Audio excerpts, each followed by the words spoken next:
Welcome to Eavesdropping at the Movies. I'm Jose. I'm Mike. And we've just been to see Lady Bird. Yes. Greta Gerwig's film. And we've not only seen it, but we've seen it at the Everyman Cinema, which was the first time I've been there. A word on the Everyman? I didn't like it. I thought it was very expensive. I suppose if you're going on a date, you can get a drink and you have sofas for two, and they are very comfortable. So, you know, it's probably a great date place.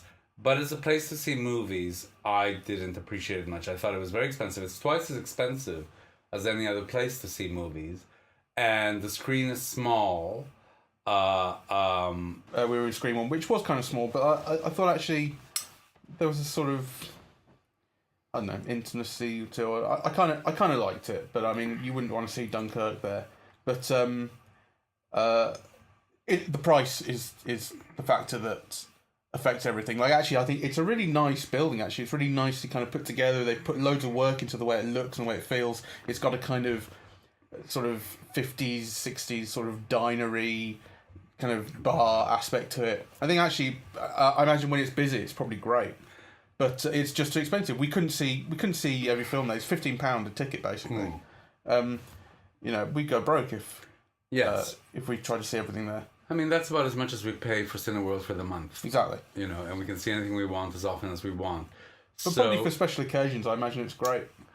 Yeah, I'm not. Well, I suppose I'm old-fashioned. You know, like I don't care about those things really. So long as the film looks great, everything else to me is secondary. Though I realize I'm in the minority in that, and other people will probably enjoy it very much. No, I know what you mean. I just think like it's a slightly different thing. The projection was great, despite the fact the screen itself was kind of small and kind of far away. The quality of the projection was fantastic. Yes. So no, that's true. So anyway, horses for courses, but not for me. Yeah. What did you think of the film? I was a bit shaken on it for a long time, and I started to like it a lot more towards the end. So obviously, spoilers will be coming up. Yes. It's a story about this girl who's 17, played by Saoirse Ronan. She's in a Catholic high school in Sacramento, in California. It sucks. She doesn't like it. She's slightly rebellious. Her family is pretty poor. Her mother works a couple of jobs. Her dad's kind of struggling for work. But I wouldn't say pretty poor. It's like it's on the lower end of middle class, but firmly middle class. Right. Okay. The other side of the tracks, as they say in the her film. father has an MA, and her mother's a professional psychiatric nurse. Yeah, so sure. No, sure. But she does seem to be on the poorer side of everyone around her. Sure. Who are rather more privileged. She dreams of getting out, you know, the kind of typical teenage thing. She wants to leave. She wants to see the world. She wants to go to New York she wants to go to the East Coast, places with culture and places that are different. It's set in 2002, and so it's a kind of a hangout movie, right? It's sort of it's growing up, it's coming of age, it's being a teenager. It's similar in some ways to Call Me by Your Name. It has the same kind of feel in some respects of that kind of that experience of being a teenager that you can't recapture. And Timothée Chalamet is in it as well. Timothée Chalamet, yeah. He has a smaller role in this, so obviously he's not the main character. He plays a boyfriend of Christine, who calls herself Lady Bird, and there's this tension in the film of she wants to call herself Lady Bird. Her mother sometimes accepts it, sometimes doesn't. And it culminates in these beautiful letters, which you just see snatches of towards the end, where Lady Bird has been successful in applying to a college in New York. People around her have very low expectations of her, but she's on the wait list, and she manages to get in with her dad's help, with some financial aid. They're able to send her there, and her mother is incredibly conflicted about this. She's lied to her mother about it because she knows she won't approve, and obviously she finds out. And you see her mother writing these letters, scrunching up paper into balls and throwing them away because she's not satisfied with what she's writing. And her dad salvages them and gives them sort of surreptitiously to Lady Bird, and she discovers them in her bag when she gets to New York, and and there's these beautiful letters, and some of them she calls her Ladybird, and some of them she calls her Christine, and she's trying to get her thoughts out. I'd love to go back and freeze frame those letters, you know? I want to read all of them. I want to see what her mum says to her. Because the tension, the relationship between the mother and the daughter is really central to the film. I think actually it's better than I, Tonya, and I think that Laurie Metcalf, who plays the mother in this, is more deserving of the Oscar, I think, than Alison Janney. I don't agree. I thought she was unrecognisable, actually. I also wondered what work she'd had done, because, you know, I've known her my whole life from Roseanne, and I couldn't, if it wasn't for her voice, I wouldn't have recognised her. Roseanne was 25 years ago, or more. I wouldn't have recognised her, you know, and she doesn't look 25 years or more old. I kind of, yeah, But with regards to how she looks, what about performance? Which is, I don't know. I mean, I suppose it's a very good performance. I mean, it was one of those things where I was just so disconcerted by Laurie Metcalf not looking like Laurie Metcalf that, you know, it was only the voice that anchored me, right? The voice is exactly the same. And so I think I was kind of, you know, distracted. mostly paying attention to that voice. Okay. You know, and she's clearly had a lot of work done. I mean, not in a Cher sense where, you know, everything seems reconstructed to make her look like Cher, you know, but her skin is very smooth, you know, and she just doesn't look like Laurie Metcalf. I was just very kind of distracted, really. Okay. So, I mean, to me, the film is the greatest disappointment of the year. Okay. Yeah, or because it has been so hyped, right? It's been nominated for Oscars and so on. And I think it's a very likable film. It's a very endearing film. Yeah. You know, but it's like a little film, right? It's kind of, you know, it's something that, you know, it's a small indie film that in normal years, you know, would have kind of got a few fans at some festival or something, and then kind of been released on Netflix and so on. But, you know, kind of this is one of the must-see films of the year, and I don't think it lives up to that billing. Well, is that its fault? I mean, it can't be responsible for its own hype. Okay, you're right, but so I'm just describing. But I appreciate what you mean. I agree to an extent. Although I found it more disappointing towards the start when I thought, oh, is this kind of it? But actually, it grew on me quite a lot. Yes. And by the end, I was with it. Well, I wasn't, and so what I liked was the performances of the three teenagers. Which three? There's quite a few in it. The Saoirse Ronan, the young boy who plays the gay boy, who was also in Manchester by the Sea, and Three Billboards. Right, so he's having quite a year, just like Timothée Chalamet, actually. I think it's Lucas Hedges. That's right. So, you know, I loved those three performances. I thought they were wonderful. And I liked the whole mother-daughter dynamic, and, you know, I did like the world presented and so on. It's just, visually the film is a nothing, right? Oh, I don't agree with that. Oh, well, explain then. Well, I don't think it's hugely special, but I think it's visually it has a real sense of style and clarity. Yeah, I don't agree. Okay. I mean, I thought it was shot like a cheap TV movie, basically. Like, you know, everything is in close up or near it, or in two shot. You know, the camera wasn't expressive at all. You know, the setting and clothes were descriptive. It's a way of indicating that, you know, these are where these people are from, and they're, you know, but kind of, you know, nothing else. You know, it's a writer's film, and I think, you know, as a writer's film, it's quite good. And what I love most about it, and what is most unusual, and I think why it's been praised as much as it has, is that the focus of the story is a mother-daughter relationship done by a woman, you know. And that is deserving of praise, and it is certainly unusual, right? So it's something that that I would like people to see, right? It's kind of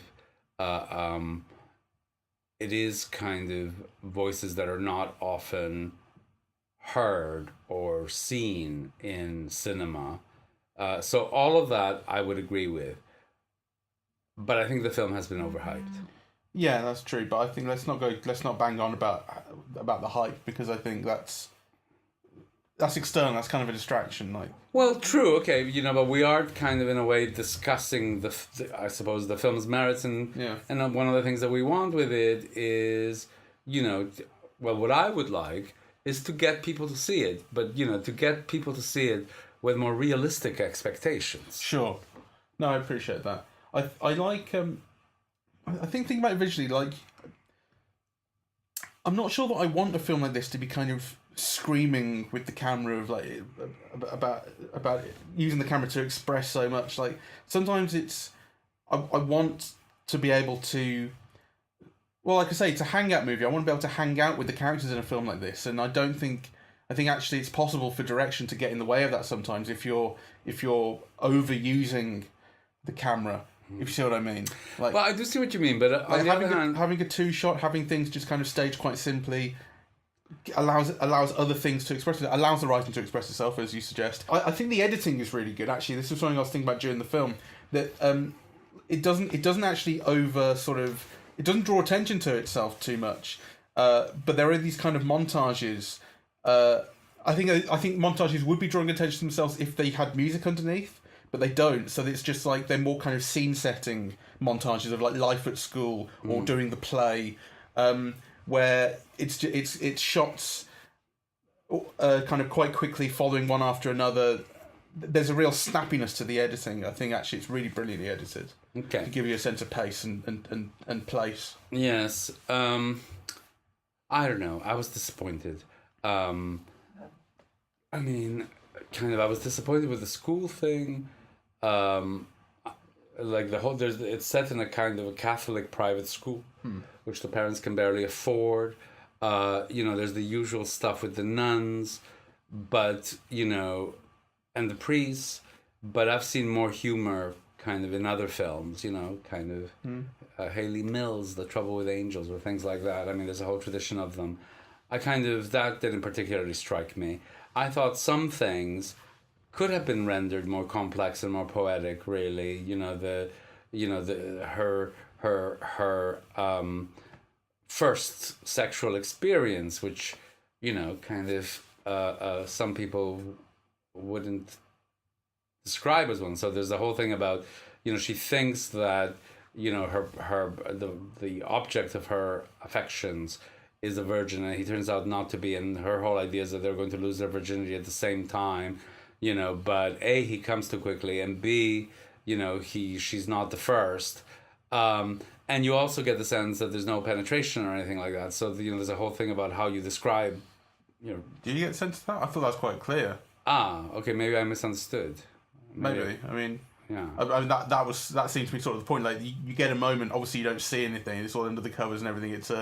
There's this kind of moment of pause when it happens, then like 4 seconds later he comes. Okay. Well, I missed that. You see. Yeah. So that blink and you miss it. Well, blink and you miss it. Because that's why it was then a big deal. Like, this was her losing her virginity. Yeah. I mean, I don't know. I think in a way it's a film that's kind of politically correct in the sense that the focus is on the mother-daughter relationship. The focus is also on relationships amongst women, right? So she ends up going to her prom with a girl. Her first boyfriend is gay, but she doesn't rat him out, and they end up being good friends. It's kind of like all the things that you'd like it to be, but really, it has no poetry. I think it's possible to look at it like that. I think it's possible to look at it that way, but actually, I think it's interesting to me because it's kind of a female perspective on tropes that you often see portrayed as male things in films like this. Yes. Losing your virginity and going to the prom. These are done from the guy's perspective, and they're very often just about sex, and sex equals growing up. And sex in this is kind of, it's important to her to sort of, it's important to her to get it right to an extent, but actually I think when she loses her virginity and then she's upset because she feels she's been lied to, that she wasn't the first. She's not upset about the sex being rubbish. It's not important to her in that way. It's not as important to her in that way, at least at that moment. Going to the prom with her friend is like, it's not about sort of making a kind of feminist case. It's because she's ditching the guys who she realizes are really not the people she wants to be with. She wants to go back to, you know, her best friend is a girl that she's very tight with at the start of the film, and she drifts away from, and that's about, you know, coming back to realizing who really matters to her. I think kind of. So I really like that kind of. It does feel original to me like that. Maybe I haven't seen enough teen movies. Maybe I haven't seen enough feminist movies, but kind of it felt original to me in the way it was just shifting the perspective in this sort of coming of age teen movie. Okay, well, I'm glad to hear that. I mean, I was underwhelmed. Yeah. I didn't dislike it. You know, I in fact I quite liked it, and I thought the young performers were wonderful. But I was quite underwhelmed. I tell you what else I like thinking about it is, so her first boyfriend, the what was his name again, Lucas Hedges, turns out to be gay. So she's going out with him, and they don't do anything. There's this thing where they're a bit where they're lying in a meadow in a field, and it's quite romantic. And they're under the stars, very romantic actually. And she says, "You can touch my boobs if you want." And he says, "Oh, I don't want to do that. I've got too much respect for you." Which actually, like, to me, that's not a pointer that he's gay. Like, that's a point really that he's just scared of women. I don't think it's like, he may not be sort of kind of concrete in his head at that point that he's gay. It's just kind of, he's growing up too. I thought, when I saw that, I thought, what weird American religious shit is this? Oh, yeah. There's a bit of that as well. But then, then in a party, they go into the men's loos because the girls' loos has got a huge queue. And they bust into a cubicle, and he's in there making out with a guy. Oh my God, and it kind of, it's crazy. And she's upset with him, and she stops coming to the play, and she doesn't want to see him anymore.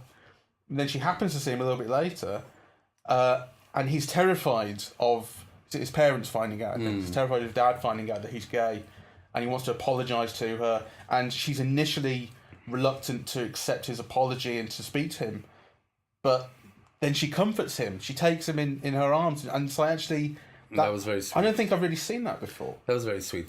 I think I have. I couldn't point to it, but you know, the trope of having like a young heterosexual girl and a gay best friend is, you know, sure, but it was that thing of forgiveness, like she can forgive him for having let her on. Right, exactly. No, I get that, and I like that very much.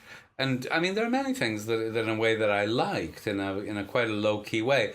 I love the relationship with the father. Yeah. You know, I love that the father gets unemployed, and then, you know, his 22-year-old son or whatever gets a job over him at the same company. Yeah. Right. It's got a lot of deft touches, but I do think that they're mostly kind of on, you know, from the perspective of writing. And I do think that there are other dimensions of cinema that the film doesn't even know to aspire to. That may be the case. What do you make of the ending?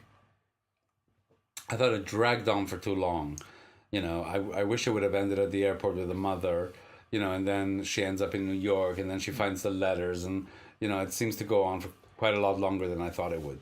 I like the ending quite a lot, because I thought when she goes off to New York, that was going to be the ending, and it felt like an ending. And it felt like this thing of, again, that felt like something I would have seen before, sort of, you know, they finally get out of where they were, and there's a whole bright new future ahead of them, because they've achieved their dream. But then the film goes on for a little bit and says, well, this is what life in New York is actually like. And she has experiences which are unsatisfactory, so she has an experience at a party which mirrors quite a few things that you've seen in the film already that happened in Sacramento, where she wasn't happy with her life. But there's this kind of, actually it makes you realise that life back then was kind of romantic. When people stole kisses from each other, it was reciprocated and it was wanted, whereas in here it's a drunk guy at a party who doesn't relate to her at all. You know, he says, "Where are you from?" She says Sacramento. He says, "Where's that?" And she goes, San Francisco, which earlier in the film there's been this thing of Sacramento is not San Francisco. You know, but in New York it doesn't matter to this guy. Yes. She gets drunk, she ends up in hospital, and so and I really like that, like this kind of, oh, okay, so it's not quite what I thought he would be. And then she ends up with this apologetic, conciliatory phone call to her mother. Yes. That phone call I liked. Which is the very, very end of the film. That's right.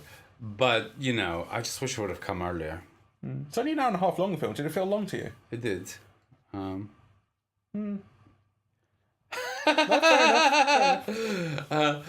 mean, having now seen the film, I think it's gotten so much praise. It's nominated for an Academy Award. Has it been nominated for Best Film? It's nominated for one or two. Yes, it's nominated for Best Film. Yeah, I don't think it deserves it. No. I mean, I think it's a very minor film. I think it's a film that, in another all the things that you say are great are great. It's great to have a female director on a mother-daughter relationship. I didn't say that. Okay, well, I'll say that. Okay. Everyone else has said that. On a mother-daughter relationship, and, all from the girl's point of view, on this high school period and this quest for identity and this finding of sexuality and so on.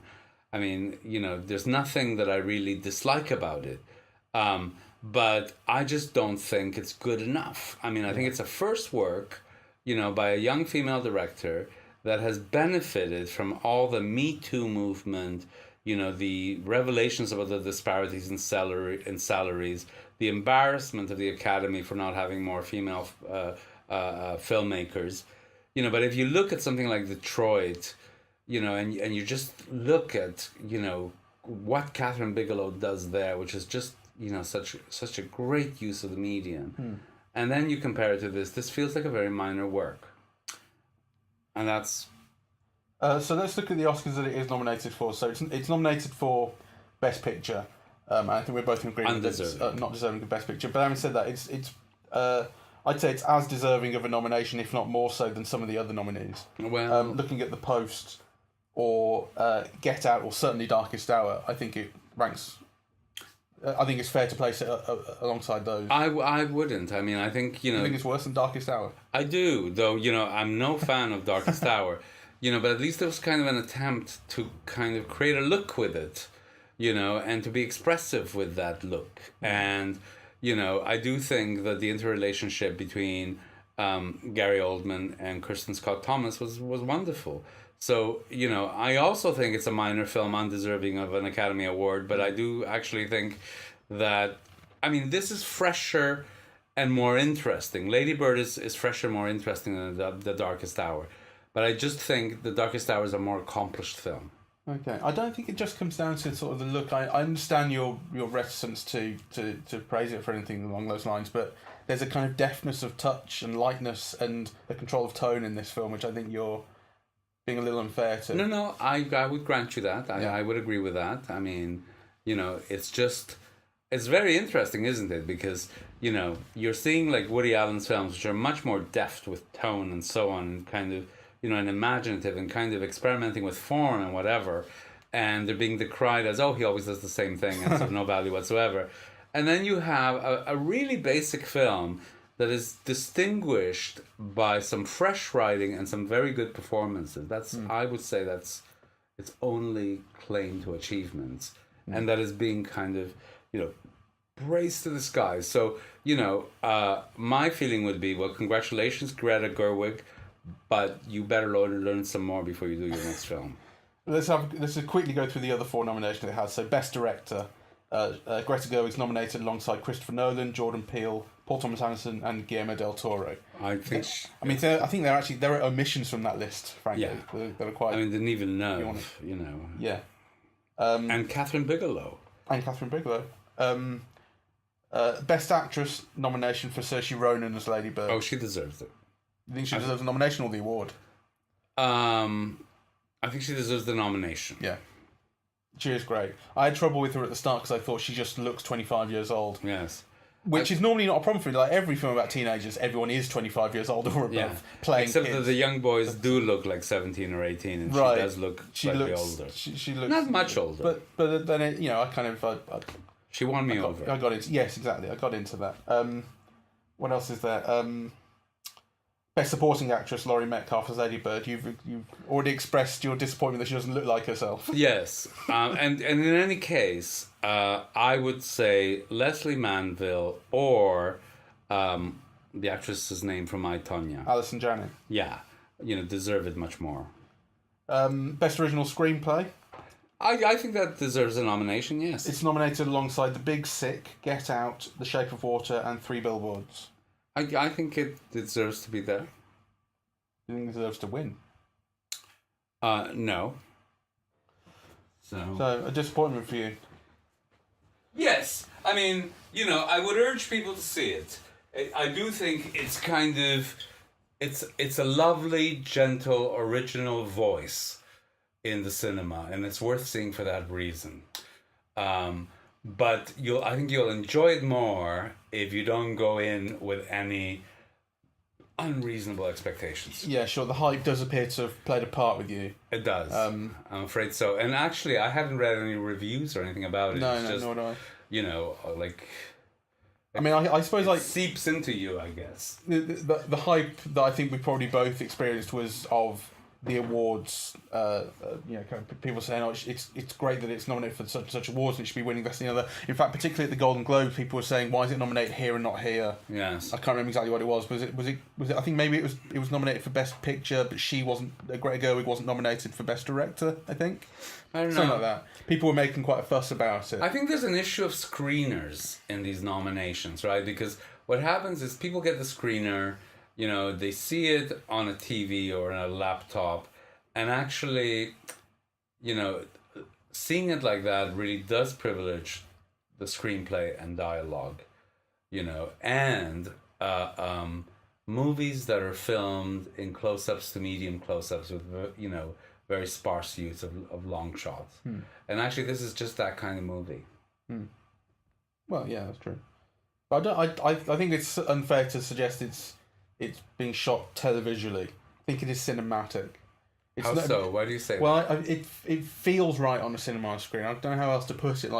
It would be perfectly watchable on TV, and that would privilege the writing. But it did feel like it felt like being kind of invited into the world of Sacramento and the world of Lady Bird, sort of viscerally. And like I say, that's not it's not down to a hugely expressive camera or anything like that, but there are certain...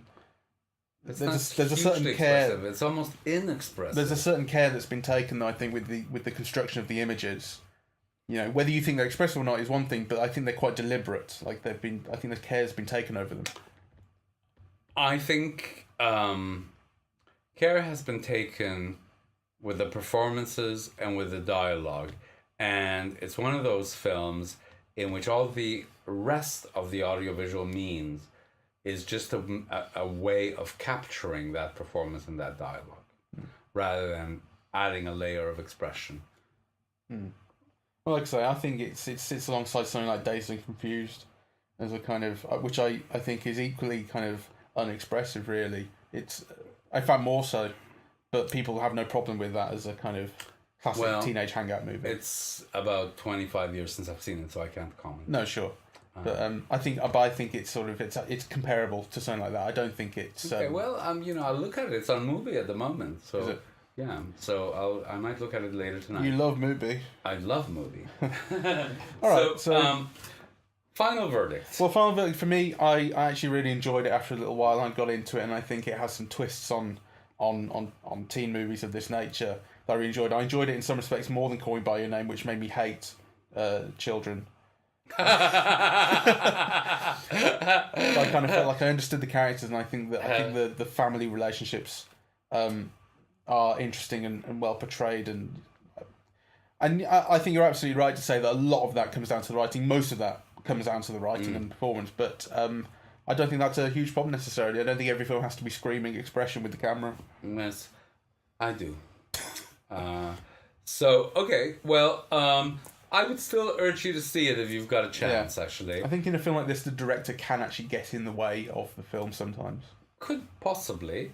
Anyway, she hasn't gotten in the way of her own screenplay.